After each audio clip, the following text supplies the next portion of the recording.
श्री गणेशाय नमः। ओम नमः शिवाय। जय श्री राम, जय हनुमान। दोस्तों, आशा करता हूँ आप सभी प्रभु की कृपा से कुशल पूर्वक होंगे। जानते हैं प्रभु श्री हनुमान जी के कुछ और नाम और उनका अर्थ, लेकिन उससे पहले आप सभी से रिक्वेस्ट है, प्लीज़ सब्सक्राइब करना ना भूलें, जिससे आप पहले के नाम और उनका अर्थ भी जान सकें। चलिए तो सुनते हैं। ओम पर्यंत्र प्रभेदकाय नमः, अर्थात दुश्मनों के उद्देश्य को नष्ट करने वाले।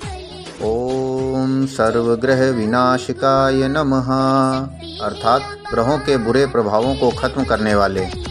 ओम भीमसेन सहायकृते नमः, अर्थात भीम के सहायक।